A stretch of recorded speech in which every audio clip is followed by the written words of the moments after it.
Today's film is Berserker from 1987, directed by Jefferson Richard. 6 young adults in the woods run afoul of a berserker's rage, a Viking warrior who dons the skins and snout of a bear. Terror of a quick death with no immediate escape in sight.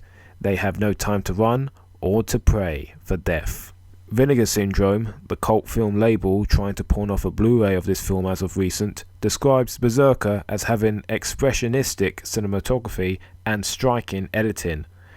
Well, if that's their polite way of saying the production stretched the budget for a fog machine and an overabundance of mountain bear B-roll, then I must say, well done. Berserker plays out predictably for a slasher of its time, as by 1987 the subgenre had become so exposed that it was easier now to gauge where audiences wanted the story in these films to go by simply looking at the box office. The formula in both narrative and characters is represented well here, and as was the tradition with post-Nightmare on Elm Street slashers, a lot of the screenwriter's efforts went into developing a killer that could stand out from the rest. Berserker does this quite well with adequately explaining what a berserker actually was, and by figuring out in the first place that this kind of historical figure would indeed make a great Jason clone. Why on fuck was it the plan to use stock footage of a bear rather than the actual killer? I could assume was due to some production difficulties. Nevertheless, I can't really settle on whether the result is hilarious or just plain stupid. I can definitely say though that it wasn't effective. What is effective in the film though was the kills, which were convincingly brutal, as well as was effective one very intense sex scene. The characters, although types, were well acted and were given breathing space to develop. And that's pretty much it in terms of what's good about Berserker. It at least has a sense of what kind of film it is.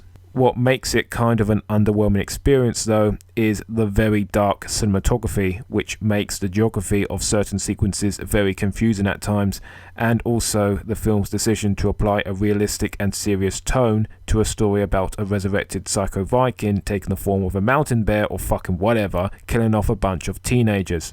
No one was buying your dramatic tension for $1 in 1987, and sure as hell they will not be having any of it now. Berserker would have benefited greatly from having a killer that looked more like it was going to cave your skull in with a club, rather than explain that only you can prevent forest fires. Jesus Mountain Bear Christ. In conclusion, Berserker in written form sounds like the most batshit horror film to come out of the late 80s. In practice, it's just an okay slasher film with some very choice creative decisions, and that is my way of being polite. If you're a slasher fan, go crazy.